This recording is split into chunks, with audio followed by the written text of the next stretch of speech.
bạn xong chấm riệp xua bong bóng từng ngọc này vừa mà chụp nhưng bạn tiến hànhនៅ video ថ្មីបានហើយថ្ងៃនេះគឺយើងមកមើលខ្លែងបោះប្រប៉ក់ម្ដងបងប្អូនដោយសារតែខ្លែងខ្ញុំគឺសាក់ហើយអស់ហើយចឹងយើងមកសាក់ខ្លែងប្រប៉ក់ម្ដងហើយនេះគាត់កំពុងតែរៀបចំចងឯកចងអីហើយកតុយវិញកតុយដល់ហើយខ្លែងគាត់ហើយគឺខ្លែងនេះគឺគាត់បិទกระดาษបើសិនជាបិទកណាត់វិញគឺមើលទៅខ្ញងមែនតើបងប្អូនប៉ុន្តែกระดาษហើយនឹងកណាត់វាមួយយ៉ាងម្នាក់ដែរกระดาษវាមើលទៅសោភ័ណភាពវាស្អាតមើលទៅឃើញលិច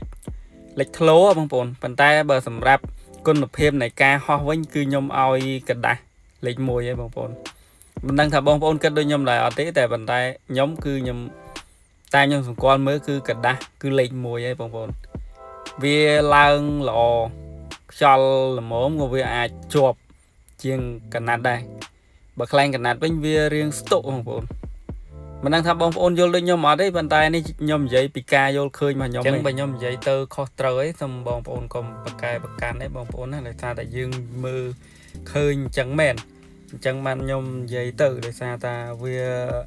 ឥឡូវឃើញភាគច្រើនគេលេងកណាត់បងប្អូនប៉ុន្តែនៅតែមានបងប្អូនយើងមួយចំនួនធំដែលគាត់នៅលេងកដាស់ដែរបងប្អូនដោយសារតែកដាស់វាចំណាយតិច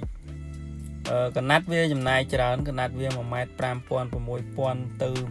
តាមអ្នកលក់ខ្លះធូរអ្នកលក់ខ្លះថ្លៃអញ្ចឹងតាមតែគាត់យកចំណេញតិចឬក៏គាត់យកចូលមកថ្លៃថោកអញ្ចឹងណាបងប្អូនប៉ុន្តែបើយើងលេងកដាស់ទូទៅឯងមួយសន្លឹក1000ទេបងប្អូនមួយសន្លឹក1000ទេកដាស់អញ្ចឹងខ្លែងមួយបិទអស់2លឹក3លឹក3000 4លឹកអស់4000តិចអញ្ចឹងយើងកាត់បន្ថយខ្លះដែរអញ្ចឹងឥឡូវខ្លែងប្រប៉ក់ហោះឲ្យបងប្អូនគឺពេលដែលគប់ឡើងនឹងអត់បានថតដោយសារតែក្តៅពេកដើរចេញមកក្រៅប្រប៉ក់គប់វឹងអញ្ចឹងគឺខ្លែងគាត់ហោះទៀតហើយបងប្អូនដោយសារតែអាខ្លែងធំមុនគាត់ឲ្យមកខ្ញុំហើយខ្ញុំអត់បានថតទេក្មួយក៏សុំយកទៅឲ្យក្មួយទៅបាត់ទៅអញ្ចឹងគឺយើងសរោអត់បានថតហើយអាខ្លែងនេះគឺខ្លែងគាត់ទៅធ្វើមួយទៀតអញ្ចឹងគាត់ចង់សាកមើលថាហោះមិនហោះអញ្ចឹងណាបងប្អូនប៉ុន្តែអត់អីទេទឹកដៃគាត់គឺស្ដាច់ខ្លែងរហ័សនាមស្ដាច់ខ្លែងគាត់ធ្វើខ្លែងមិនដែលអត់ហោះទេបងប្អូនខ្លែងគាត់ធ្វើមួយហោះមកយប់ទល់ភ្លឺទល់យប់វិញអត់ធ្លាក់ឯងមិនដូចខ្ញុំទេខ្ញុំចាប់ឲ្យកាក់ឲ្យសរោឯងប៉ុន្តែឥឡូវធ្វើហោះបាន3ហើយសម្រាប់អាខ្លែងតូចនៅក្នុងវីដេអូខ្លែងกระดาษខ្ញុំបិទกระดาษហ្នឹងអាវីដេអូខ្ញុំមុនហ្នឹងឥឡូវបាត់ខ្លួនហើយបងប្អូនអើយសោកស្ដាយមែនទែនប៉ុន្តែចេះចៃដន្យអត់ទាន់បានធ្វើឯកដាក់តាស្អីចឹងបាត់ខ្លួនដោយសារអីបង្ហោះចោលហើយលៃរវល់ការងារទៅអត់បានមើល